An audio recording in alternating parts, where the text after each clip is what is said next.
puffed away. The other engines were very cross at being left behind.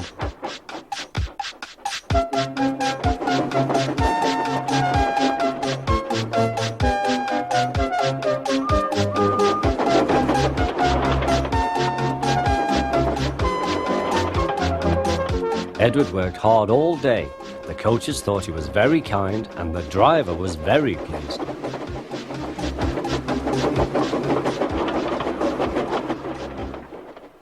"I'm going out again tomorrow," Edward told the other engines that night. "What do you think of that?" But he didn't hear what they thought, for he was so tired and happy that he fell asleep at once. Next morning, Edward woke up to find nothing had changed. Gordon was still boasting. "You watch me, little Edward, as I rush through with the express. That will be a splendid sight for you. Goodbye, little Edward. Look out for me this afternoon."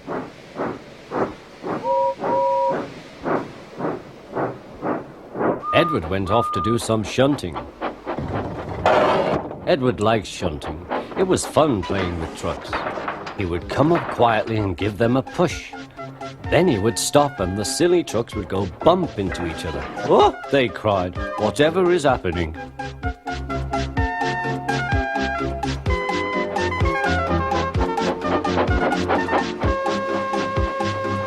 Edward played till there were no more trucks.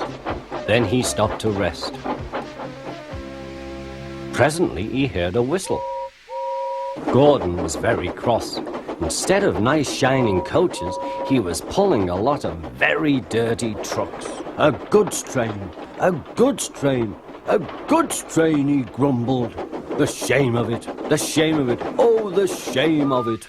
Edward laughed and went to find some more trucks. Then there was trouble. "Gordon can't get up the hill," the porter called to Edward's driver.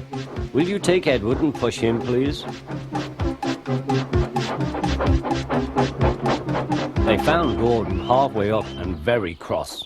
His driver and fireman were talking to him severely. "You're not trying." "I can't do it," said Gordon. "The noisy trucks hold an engine back so." Edward's driver came up. "We've come to push." "No use at all," said Gordon. "You wait and see," replied Edward's driver. They brought the train back to the bottom of the hill.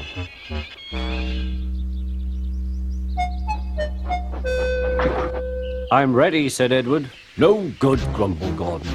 They pulled and pushed as hard as they could.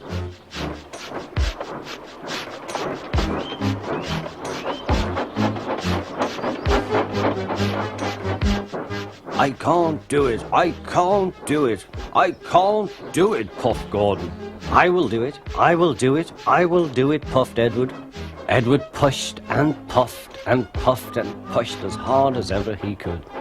And almost before he realized it, Gordon found himself at the top of the hill. "I've done it, I've done it, I've done it," he said proudly.